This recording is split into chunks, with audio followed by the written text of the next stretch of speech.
are in listen-only mode.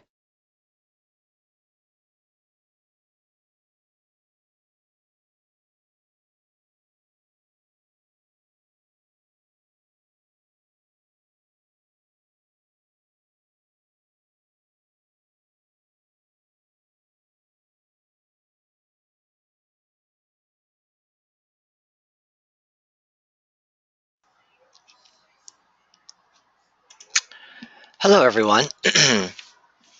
This is Johnny Lee with Peace at Work and the e-panic button, and thank you so much for joining us early for this presentation on how you could stop a mass shooting. We'll be starting right on time, which is roughly in about 5 minutes. Thanks again for joining early.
Hello again. This is Johnny Lee with Peace at Work and the e-panic button.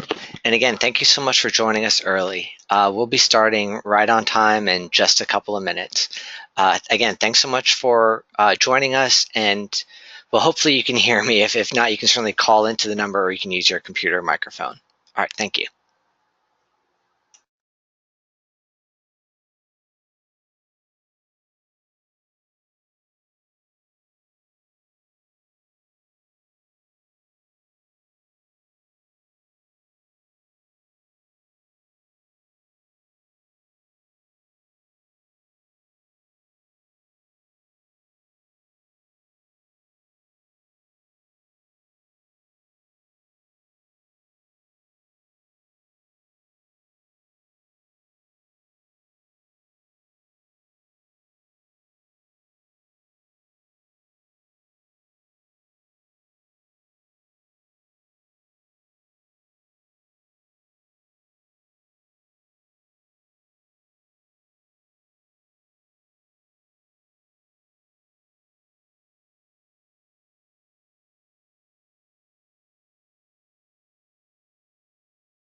Hello again.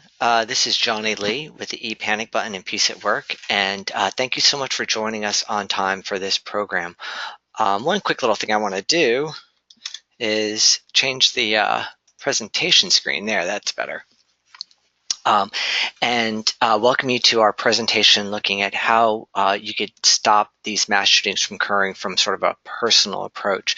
We'll be looking at the Parkland school shooting, Parkland, Florida, looking at the Douglas school shooting, as we'll describe briefly. Just a brief disclaimer. I posted much on social media regarding this personal responsibility approach to stopping mass shootings. That's not to refute any legislative efforts, awareness campaigns, marching. Certainly that's absolutely your right, and people should be doing that.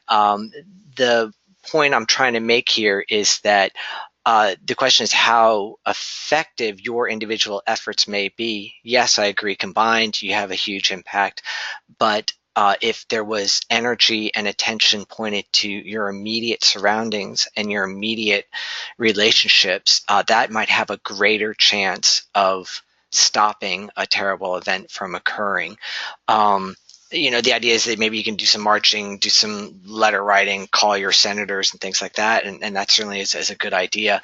But the chance of what impact that might have on laws and if those laws will actually prevent these issues from occurring, it could very well be a personal approach, as I'll describe here, that might have the best chance for actually stopping an event or interrupting it while it's occurring.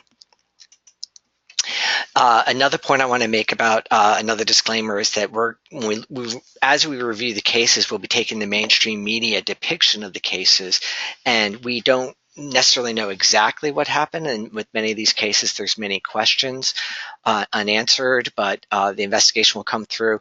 But the point of the presentation is to go over a hypothetical case as if what could we do to prevent it. Yes, it's an actual real issue, but speculation is fine. We could talk about what possible issues may be, what possible remedies may have occurred, and we'll look at other cases as well. So again, we're looking at a real case, but we're looking at all the different variables with many, many unknowns.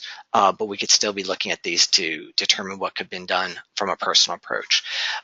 Finally, regarding that, as I review the cases, I do not intend to critique any of the first responders, the authorities meaning the administration, in this case, the school or law enforcement. Although in this particular case, this is unique that it seems to be there's some certain failings that did occur. Now, in terms of discussion, I encourage you, your user interface, the GoToWebinar interface may look a little different from this picture, but what I want to point out is I'm going to try to keep this under 45 minutes, and then your questions and comments are welcome. I'd ask, especially for longer points, maybe waiting till the end, because we'll certainly provide time at the end for people to speak up. But the way you could speak up is just click on that questions tab, and then I'll get the pop-up showing the questions, and I'll read the questions or comments verbatim, but I won't identify any speakers. There's a chance we maybe can open up chat and allow people to talk freely, but we'll see how that goes. There's certainly concerns about this becoming uncivil or just not productive. So, I try to focus on just comments and questions that seem to have some merit. All right, so let's jump right into it. What we're basically doing is looking at this concept of prevention. A lot of attention from gun control perspectives and also the active shooter response really focuses in on the actual incident as it's occurring. Like, well, one way you could stop shootings is just if they don't have a gun, so that addresses that immediate tool for that actual incident. And then active shooter responses, even though it will be covered, again, it's nothing about prevention. It's already happening. It's more about survival as opposed to prevention. What I have found through my years of experience has been that the individuals have a long history within this phenomenon to have a lot of deceit, victimization, concerns, embitterment that many of us all face, but these individuals have more of an issue struggling with it and coping with it appropriately, which develops a bed of resentment or embitterment. And this embitterment festers for a long time till it interweaves with fantasies about revenge, at which point those fantasies become more planning. And so without a doubt, in many of these cases, and as you can see with this one, there was a long stage of anger, resentment, to planning to the actual incident. And it's along this timeline that there's opportunities for prevention. And that's the focus. Now, specifically when we look at this case, certainly I don't know if I need to even explain it because it's so well known in the mainstream media. The Marjorie Stoneman Douglas High School in Parkland, Florida. Nicholas Cruz came in and killed 17 people, wounding 17 more. I'm sure you're well aware of the incident. In a rare situation, he was apprehended. He fled, which is unusual, and he was apprehended, which allows us then to certainly serve justice. He'll face his day in court. The one note I want to make, really, it's real challenge with this case is that many of the things were done were appears to be done right from the citizen's perspective, but there appears to have been some failings at with the administration and the authorities. And I said I wasn't going to do any critiques, and I really don't know what occurred here. But as I'll explain, I want to repeat this often, when we make a suggestion such as reporting concerns or taking certain steps, you could point out that, yeah, well, they did that and it still didn't work. I agree that is an issue, but in so many cases, as I'll illustrate, it does work. So it's not a matter of giving up that process. Again, I welcome people's comments and questions, and you're welcome to say it along the way, but of course, we might have some discussion at the end. Okay. And so when we look at the steps, what we're going to be looking at is what can be done while you're at the incident or on the scene. The second thing that can be done is reporting concerns when you see the red flags and warnings. The third point is addressing that resentment about how can you address the desperation and the embitterment that many of these individuals are consumed with. And finally, none of that really could be done unless we look at and I'll just briefly talk about what are we doing about looking at our own issues and where it all comes from. Because one thing we'll find is that while none of us would do something as crazy as shooting innocent people or children in a school, we all know what it feels like to feel resentment or hostility or anger. And it's with that empathy, with that awareness of those emotions, we might be able to find some clues and ways to relate and support these individuals before the act. So looking at it a little bit closer, if you happen to be at the incident, one thing I kind of want to quickly go through these slides because I think it's not really about prevention. It's more about being prepared.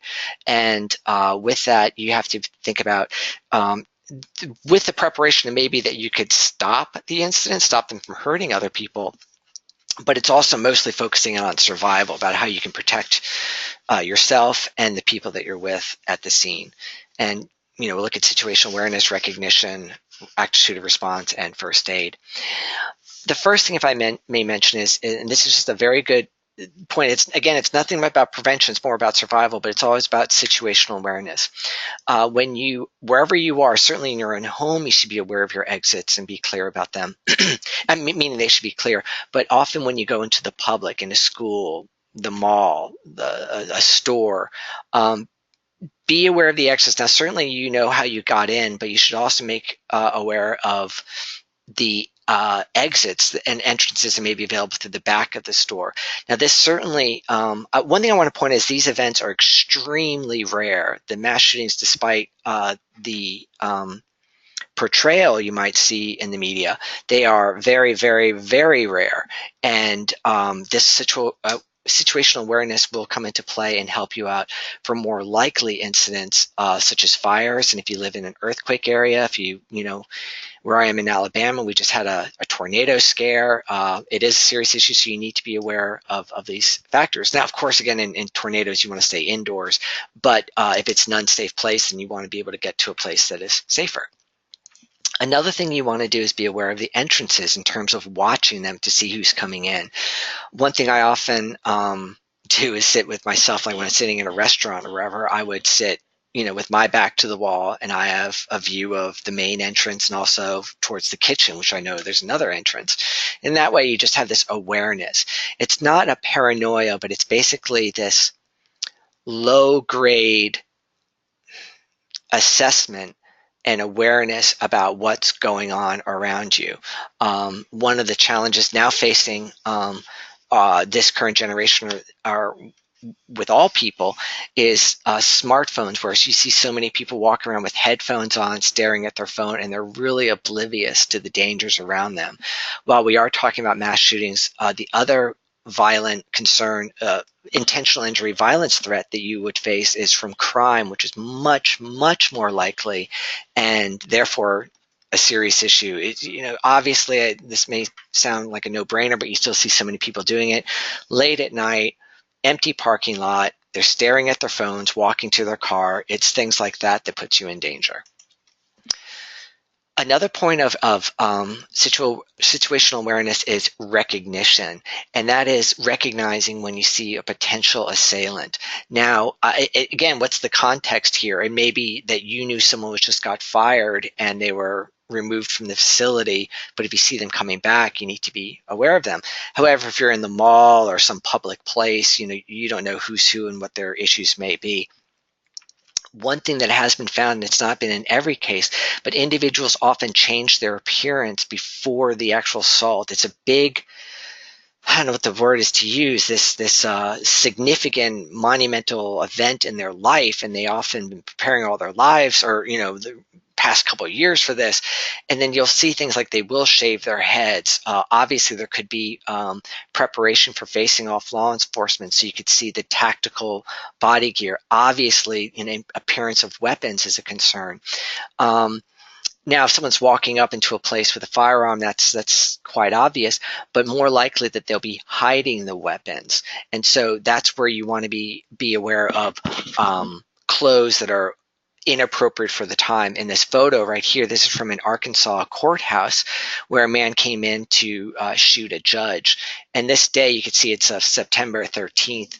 On this day, I actually looked up the weather on that day, and it was around 89 degrees that day, 90 degrees.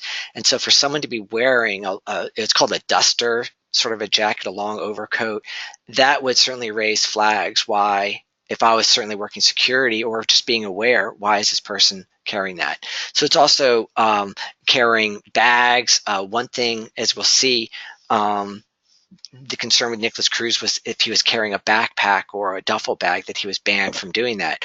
I just found out about this today at the school, at Douglas High School. They are now requiring students to have clear book bags. So people will be able to see into the book bags what they're doing. We could argue whether that's effective or not, or will it matter? Possibly, certainly, you would not be able to hide the weapon if they go in. And a final factor is, and this is much more common with handguns, is that if you're, it's a little bit more advanced, but you can tell if someone has a weapon on them from their body language, the way they present themselves, especially if they do not have an appropriate holster. For instance, they just have the gun like stuck in their belt loop, like you see many folks do in the movies, and in reality. That is, it's obvious because it's not secure. They have to hold it. They have to press it. I've seen this many times from living in big cities, that you can tell. It's a fun little game to do. Just walk around and try to see who's got a gun on them. And if you know what you're looking for, you may be able to determine that accurately. Now, in this case, I want to say that here's a picture of when he was being apprehended. He was described this way, with carrying the dark pants and the maroon shirt. There was none of that with the change of his appearance or the tactical gear. However, he did have a black duffel bag and a black backpack. What is concerning in this issue is that he was apparently, there were some warnings that if he was ever seen with these things, authorities should be notified. At this point, apparently, a coworker, one of the employees, saw him coming, knew he wasn't supposed to have that backpack, and then started alerting a coworker as they saw him walking purposely towards the building. It's really a tragedy. Again, there's many questions that around this case that confuse me, and I don't believe we have the full story, but we can see how there were some warnings looking at these factors, such as the black duffel bag, that he shouldn't be carrying. Now, should the incident actually occur, there's plenty, and maybe you've been through these trainings yourself. There's a lot of attention in workplaces and schools looking at the active shooter drills or active shooter response. A lot of it's some form of run, hide, and fight. Another one that's popular in schools is the Alice model. I personally am more of a fan of the OODA loop model, but again, one of the challenges with this is that it really was designed for the military, for people military minded who have that sort of capability and mindset. And I don't really see how it really applies to a large swath of the community. Um, Essentially, many people, when they're encountered with a threatening situation, they're going to freeze. And I think a 15-minute video or a half-day training is going to be limited in its ability to actually prepare those folks. However, in all fairness, I do recognize the benefits of drills about having people bodily practice locking the doors or escaping or whatever it might be, just so they've got that somewhat muscle memory, that memory of what to do, and there is value in practicing this. The central lesson of all of these active shooter points, one of the things that I truly believe, it's not necessarily what technique, oh, should you run or should you barricade or should you fight back? The most important part is the mindset that you will survive. Many people, oddly enough, if you ever look at surveillance footage, which is pretty disturbing, people in a sense just give up. They freeze. There's so many cases of people just hiding under a desk, just praying not to be shot. And well, that just didn't work out too well for them. This next slide I want to put out is somewhat controversial, but from my heart, where I thought about putting in this slide, it is a reality that the best chance if someone comes into a facility or into starts shooting, your best option is to shoot back. Now, that's not for everyone, and I do believe that I certainly believe, need to be responsible. You need to be trained, and you need to be careful. But there's many, many cases of the right person having a firearm ending the rampage, and I could go on with issues around that, but I do recognize it's a controversial subject. The things you need to be concerned with is certainly you need to be trained, certainly you need to know what you're doing, certainly you need to be responsible, mature, clear thinking adult. You have to be concerned about friendly fire. The case with the young man, Nick Melly, he was in a mall just before Christmas in Oregon, where a man with a rifle started shooting people. He pulls out his, it was a handgun, and he was about to fire at the assailant, but then he saw people the down range beyond the assailant, so he decided not to fire wisely, for fear of hitting innocent bystanders. So that's a concern. Also, realize that there'll be responding officers coming quickly, and they don't know what's going on. They just see a person with a gun, so you need to be aware of this. I strongly suggest, if anyone does carry a weapon for protection, to be taking safety courses. Let me move on, because I realize this is a controversial subject. But let me just say, someone who studied this for many, many years and looked at thousands of cases, this is probably one of the most effective means of stopping the rampage while it is occurring. But let's look more about prevention, because that's what it's really about. The final thing I want to say about the incident, like while you're there, is we have to look at the value of first aid training. There is a big movement going now on called Stop the Bleed, and they have public trainings going on all over. You just Google Stop the Bleed, you'll probably find one in your area. And this could certainly save the life. No, it will not stop the shooting, but the point is we want people's lives to be saved. And please understand that it could take paramedics 5, 15 minutes, even longer to arrive. And that is crucial. Seconds truly count in these cases. And someone with the right training, with the right materials, can put a person, briefly stabilize the person to a degree till ALS arrives, and it certainly can make a difference. The other thing I want to emphasize is that this education, this training is useful for the more likely cases. To be honest with you, I don't think you'll ever come across a mass shootings. It's extremely rare. But I believe anyone living to adult years is probably going to witness a car accident. If not be in one, you'll probably witness one at some point in your life. And if you're the only ones there, witnesses, and you're okay, you could you could do a lot to save a life. Um, so I encourage that. Again, all of this was really about stopping the death or trying to survive. It's not really about prevention. When we talk about prevention, clearly the best method, the most important thing people can do is to report concerns. So when you see the warning signs, if you have a concern, you could step forward, let the authorities know, and then there could be the procedures that go into place to stop it. So naturally, this is not a big training on threat assessment, but I want to briefly cover some broad aspects or categorizations of warning signs, understanding how and where to report. And then certainly, most importantly, I think the biggest issue is understanding the barriers why people do not report. So when we look at the warning signs or red flags, whatever you want to call it, broadly we can look at the threat. Like there's often a threat that occurs, and we can talk about a direct threat, like I'm gonna shoot you, or is if it's leakage, which is more about what someone states they're intending to do.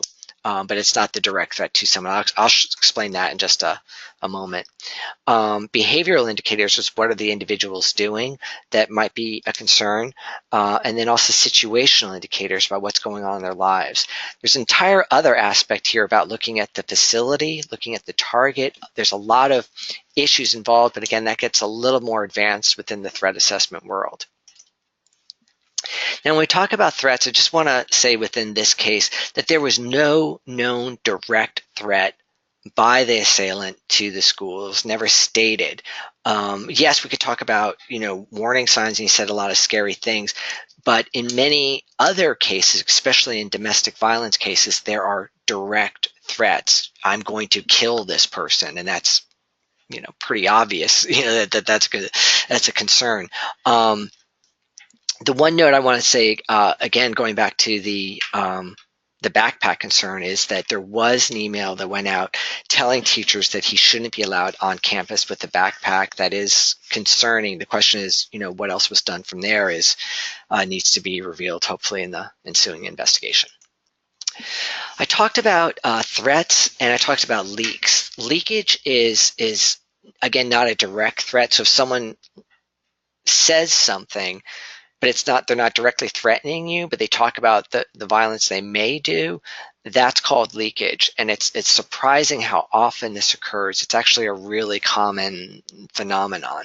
One element of leakage that is more worrying, more concerning, the question is, like, how do you know people are just joking and they're just mouthing off, I mean, how many times have you said, oh, I'd like to, punch that person's lights out, or they're going to get their butt kicked, or something like that? Where can you tell if it's real? Well, that's part of the larger threat assessment. But one element that does raise concerns is when people use specifics to look at a specific case. There was a case of an attorney, an ADA threatening her boss, assistant district attorney, so public attorneys working for the state. There was an employee who was going to go after her supervisor. And you could say, oh, I'm going to get her. And she might have said that, and that's concerning. But when she said, well, what I'm going to do is I'm going to wait till I'm alone with her in the elevator, and I got a syringe full of insulin, I'm just going to stick her. So where that is a greater concern is because there's specifics. If you throw in a time, if you mention it when you're going to do this, like specifically a certain date, then that would certainly be a very big red flag. So the point is, this is something to look out for. One thing that's verbal, that's face to face, but one thing that we find much more, especially for youth, is that so many things are posted online. If I may say, I've got dozens of cases where people said something inappropriate online. It was investigated, it was found out to be incredible, and then it was stopped. You basically don't know about these cases because they never make the news. But I can tell you, it happens all the time that people report their concerns, it gets investigated, and something is done. Again, these were all social media posts that Nicholas Cruz posted. I think the one that was the most egregious, the most concerning, was the top part, the I'm going to be a professional school shooter. The question is, when you see this, how likely are you to actually do something and come forward and say something? Now, it's not just the words that they say or the things that they post. The other thing you want to do is look at their behavior. What are the things that are going on with them? He was threatening students. And this is all quotes from other teachers, other students. But there was problems with the past. He was asked to leave campus. At some point, he was expelled, and there is some question. From what I've gathered, whether he was, at an alternative school at the moment. He certainly was not supposed to be back at that school, and he was expelled. But that's an indicator that he had some issues. It wasn't, he was caught with pot in the car or cheating on an exam. It was due to threats that he was removed. So that certainly is a concern. Situational indicators refer to what's going on in their lives. These individuals are often very desperate. They are sort of at the end of their rope. They're, as they say, like spiraling the drain with their lives, and so many things go wrong. Please understand that his father died a long time ago, and then his mother died about 3 months before the school shooting. So that's tremendous. He's an orphaned. That really leads to the level of desperation. The expulsion was apparently due to a fight he had with his ex-girlfriend's new boyfriend. And then while we can certainly look at the issue about him picking a fight or getting in a fight with a boy, there's over a girl. The larger concern is this. Also, there's issues about abuse, and it's a whole other topic. I should do another webinar looking at the link between domestic violence and mass shootings, and that's be pretty significant. But the point I want to, the red flag with the point I want to make here is that he again loses a relationship. He doesn't have parents. I know he has a sibling, but then, especially at that young age, when he has a romantic interest, a girlfriend, and then loses her, that is again another loss. It's another tragedy that he's struggling to cope with. And according to another report, that he was stalking her as well. One thing to note, when we look at what's the ultimate source, like why did he do this? Why did he do this? Certainly a turning point or that final straw on the back of the camel that breaks it. This occurred on Valentine's Day. It is unknown if he purposely sought out his previous girlfriend or her new boyfriend. I don't know if they were victims of directly shot, but certainly I believe it did play a role in this situation. Again, it happened on Valentine's Day. I think that's significant. Now, again, maybe I need to beef up this part about the different warning signs to be aware of. But ultimately, I'm not into having a checklist of did they do this, did they do that, and then you rank it. I don't believe that's very effective. I think what we can do is much more effective is to subjectively look at your concerns, meaning, are you concerned? Do you have a worry? There's a pretty well-known book called The Gift of Fear by a security professional, Gavin DeBecker. He has, tools and threat assessment models and does a lot of training. But the one thing that he talks about, the emphasis is in this book, is about trusting your intuition, your gut feeling. Now, I know that's somewhat unscientific, but that's the first indicator, that gut feeling, that intuition that something's wrong, that you're worried about them, that you're afraid of this person. Listen to it. Then you can back it up. Objectively, then look at the behaviors, the issues, and follow through with the report. But trust your gut is the bottom line. And this really goes in many, if I may say, in different directions. We could do a threat assessment on an individual, interview them, find out everything about them, spend a lot of resources to have really highly trained folks do digging and not find too much that would concern you, not many threats or concerns, nothing like this Nicholas Cruz case. But you still got a bad feeling, something about it. After meeting them, you just look at the situation and you just have a bad feeling. The opposite is true with, I've had cases where employees brought in guns to the workplace and they carried firearms on them. And then when management found out, they contacted me, and when we spoke with them, after interviewing folks, it was determined that, they weren't concerned. They weren't worried about it. They thought the person just chose to carry a firearm. They had some stuff going on, but they didn't think that they in any way would be any danger. And so again, listen to that gut feeling, because when we did the assessment, we determined it wasn't a risk. It was a bad idea. He certainly was fired for carrying a gun, but it was not a real risk. So what do we do when we have these concerns? What we want to do is report it. You got to let folks know about it. In school situations, whether it's campus, higher education or K through 12, naturally there's going to be teachers, the principal, a school resource officer coming forward and tell them. One silver line, I don't know how to say this. One thing that's come out of all this attention regarding school shootings is that people are not blowing it off anymore. I'd be very surprised if you ever went to a teacher or principal expressing some concerns about a student or somebody, and then them just like blowing it off and ignoring it. Certainly that sure could happen, but not after, I believe, the attention's gotten recently. If you're in the workplace, then certainly you can talk to your human resources, management, supervisor. But broadly, when we talk about the community, maybe it's your neighbor, maybe it's just some guy who's hangs out at the mall where you work, but whatever it might be, that's where law enforcement comes into play, and we can make those reports there. In the past, law enforcement really focused on law enforcement, and it was when a crime was occurred, then they would get the bad guy and serve him justice. And if no crime was committed, they often felt like their hands were tied.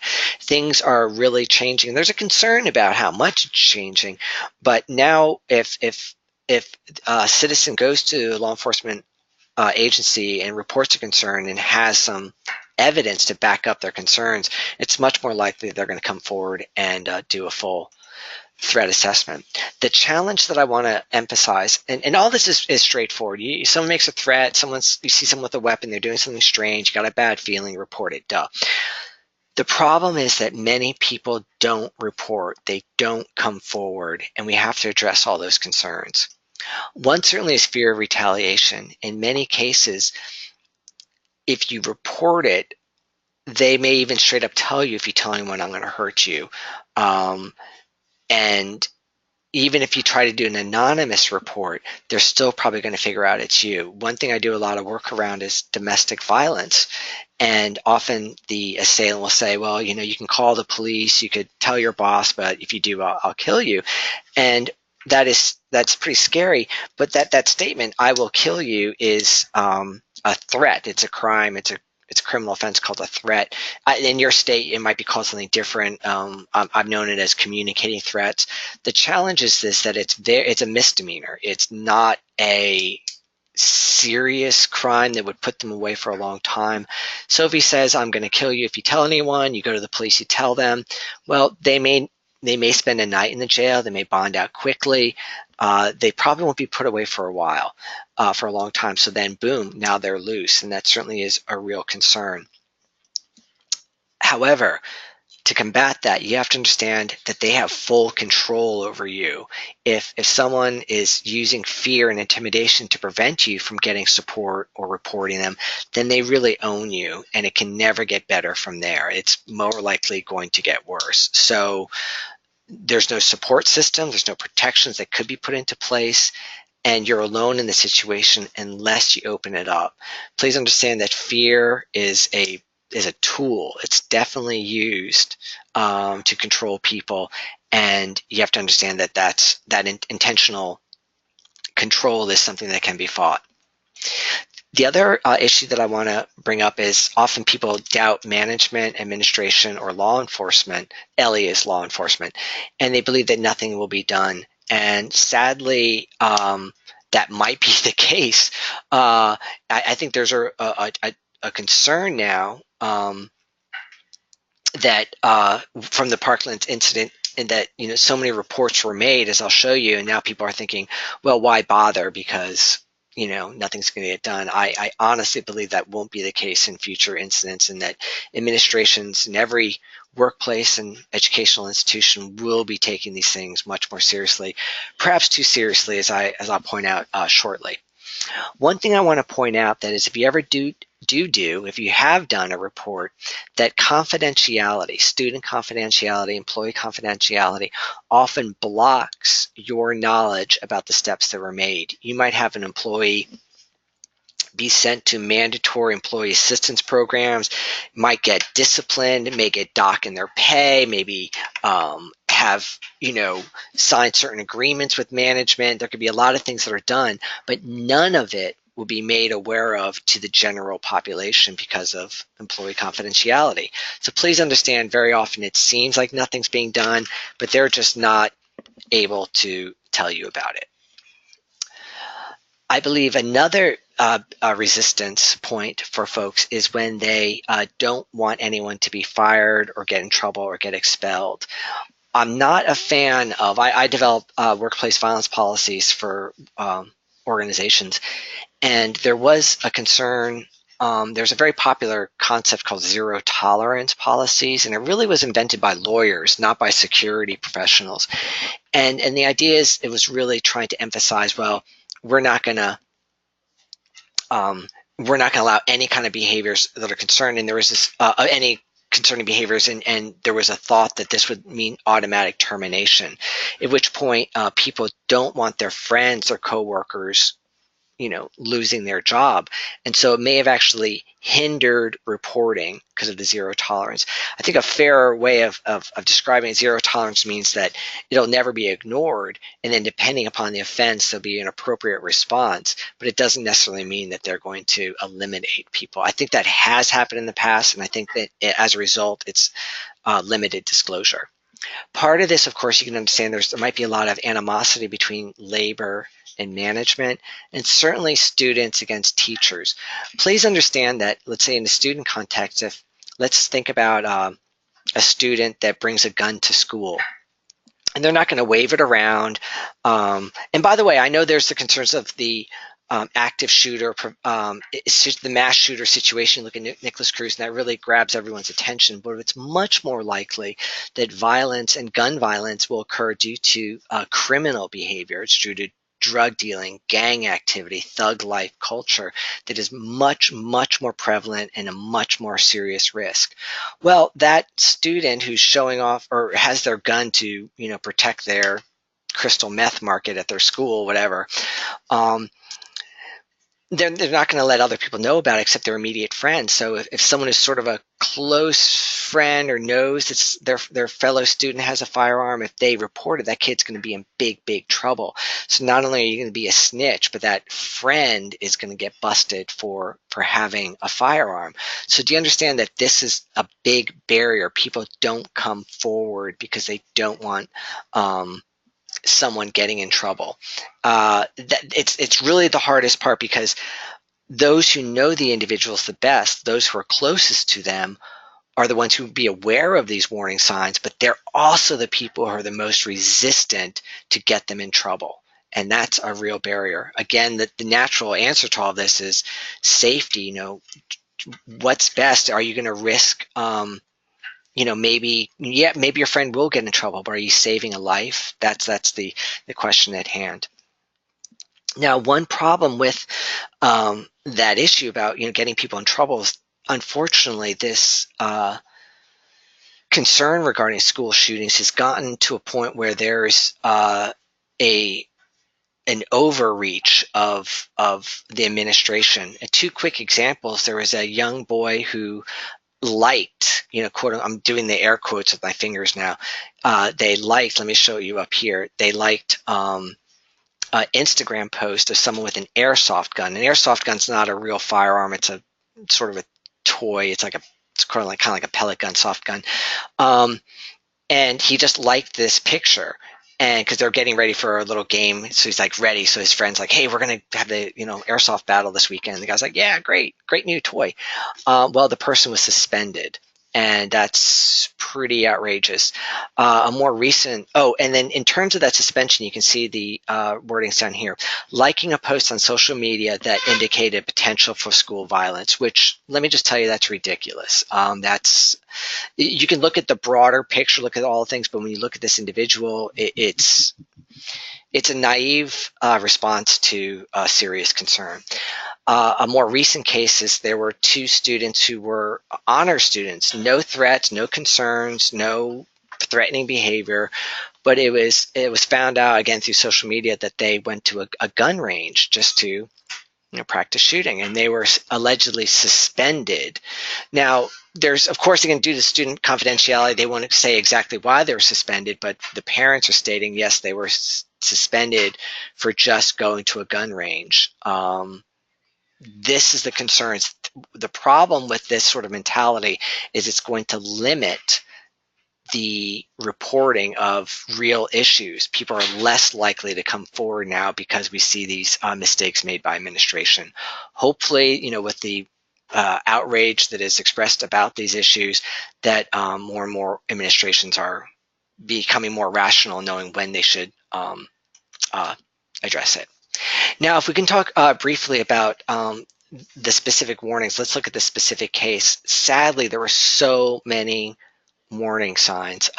45 calls for service to this home related to Cruz or his brother, and within like 9 years.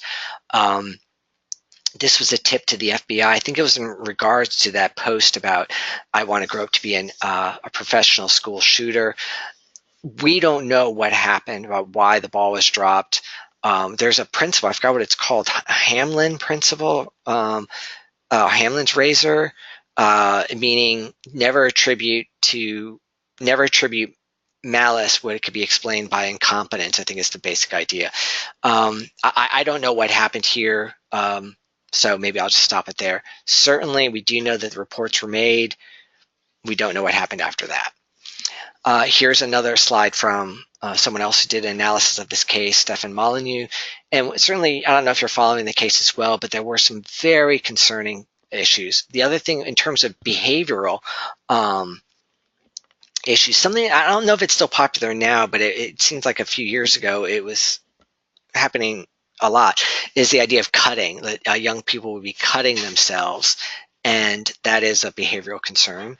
The other issues, the family members recognized that it was a concern for them to have these firearms. Now, certainly some blame went against those step parents, the people who are looking after them, not step parents, but just people who he was living with, had concerns about him having firearms. They thought that it was locked up, but he did have a key to it. It certainly is a point. I can certainly read through these issues, but there was a real definite concern. A mobile crisis unit was called out to him. The question is if he needed psychiatric treatment, involuntary psychiatric treatment. It's unknown what was done and why it was dropped. And again, from our standpoint, from just reading media reports, you don't know the full truth. First of all, there's sort of the HIPAA regulations, confidentiality about people's medical issues, and then there's just an investigation, confidentiality and privacy as well. So, like I was saying, there's many unanswered questions what happened here, but the warning signs were some of the most gross that I've ever seen. Gross meaning, the most egregious, most common.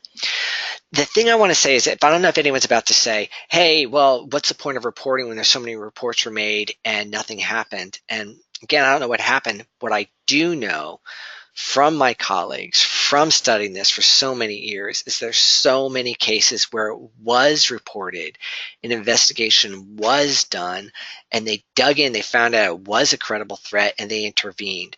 Just a quick one, there was sadly a father finds out about some inappropriate posts and some writings that his daughter did, and he contacts law enforcement. Law enforcement does a little more digging. They go through her home and they found these things: pipe bombs, firearms, explosives, how she was going to make this, and then more information about how she was planning to be the first major female school shooters. With this level of preparation, it was most likely that she was going to move forward. But what happened? Somebody noticed it, someone spoke up, someone reported it, it was investigated, and it was stopped. And this happens all the time. Please trust me, it doesn't make the news. This does, and naturally you can understand why it doesn't make the news, because it wasn't a newsworthy event, but it certainly is very common. Reporting does work. If I can briefly describe or explain, after a report is made, there's a new emerging field called threat assessment, at which point we investigate and we move forward. One for organizations, the Association of Threat Assessment Professionals. What I want to say is that's probably one of the most important things that could be done. I, by the way, recognize we're about 45 minutes into it. I'll quickly move through and I want to see if anyone has any questions. Rampage violence is very much a desperate act. These individuals are often despondent. They feel that they're being victimized and they have so many issues going on that stress them out. It's what support that you could do directly in their lives. That support can be practical support. Often this desperation may be money issues, health issues, no place to eat, even as simple as that they're hungry. Those are direct things that can be done to help them so they don't feel so desperate. But along with it, naturally, is the emotional support. What kind of backing they've got, the allies, the companionship, the listening ear that can be made, that can be done to help them prevent a concern. In this case, if I can point out, there's a lot of things that were pretty frightening. They talk about he was seen as a shy student walking around with his bag lunch. Uh, you know, one of the challenges, he's he sounded like an obnoxious person threatening this girl. So why would you want to be friends with this person? And I'll talk about that in a little bit, but that's the real issue. Some of these individuals going through so much can be so ugly that naturally that pushes people away. Often there's that stereotype that these individuals are loners. A lot of it is due to their personalities, and it's not fun. They're not friendly. They're not charming, but these are the individuals who need the help. Um, More words. He was a weird kid, like a loner. He said he used to be friends with them, but then he started getting progressively more weird. All those things pull people away, and that's understandable. But I'm just throwing this out as a hypothetical.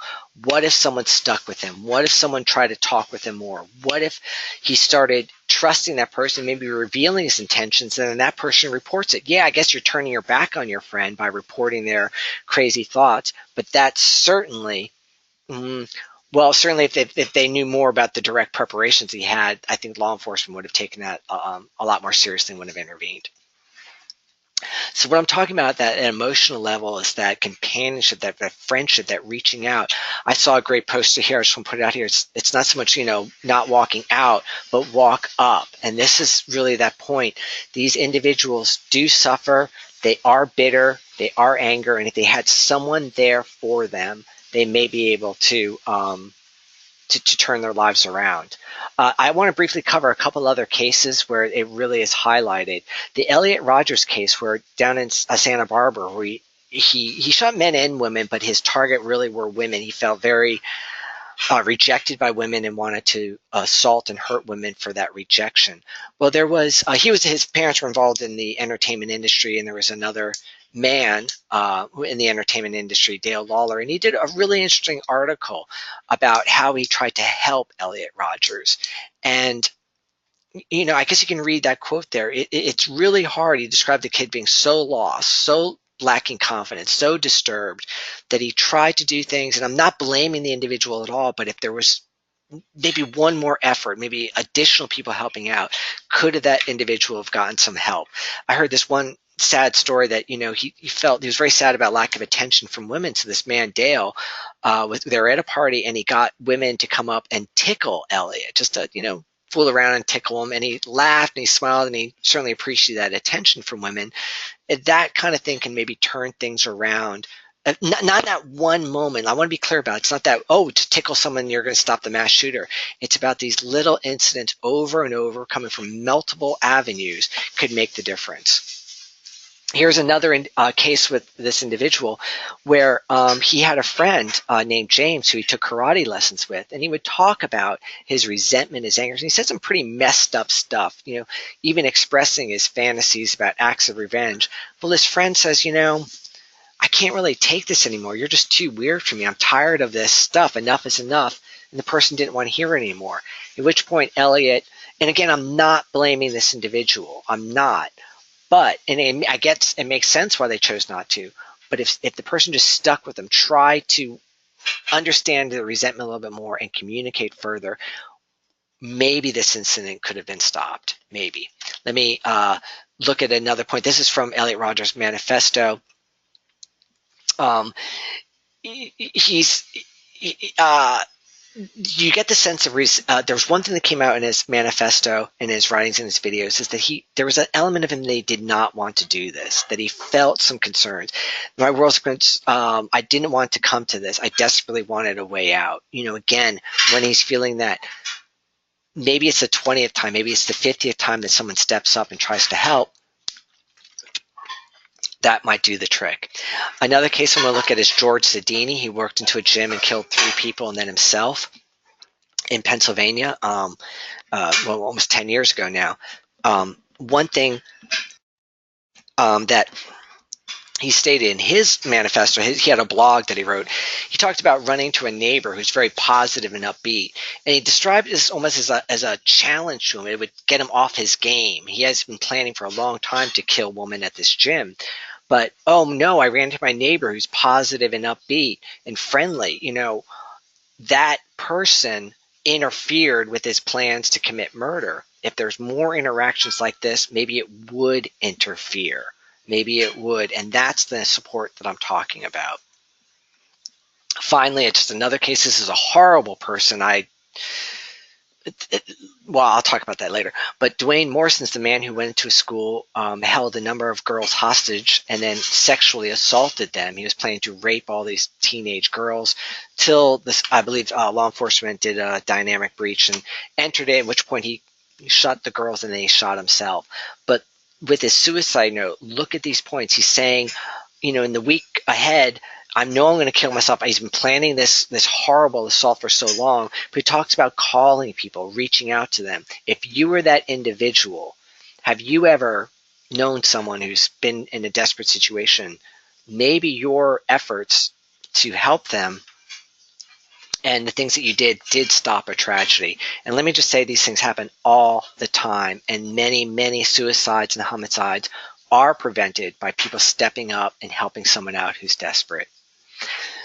The one thing that I think is one of the most effective things, the most important element of that changing their mind, is getting them to understand the forgiveness. All of these incidents, all of these individuals have a sense of resentment, of embitterment, and the real answer to that is forgiveness. The challenge is it's really hard to make someone forgive. You can't, but some lessons around that are, because they feel victimized, forgiveness is a very powerful thing. It can never be taken, it can only be given. And it really provides a lot of power to the person doing the forgiving. And if those lessons could be instilled in individuals and they could recognize that, there's a chance that they could go through that process and let go of their resentment, and therefore, of course, the motive for committing violence. It's really hard to get someone else to forgive. The best thing you can do, of course, is modeling.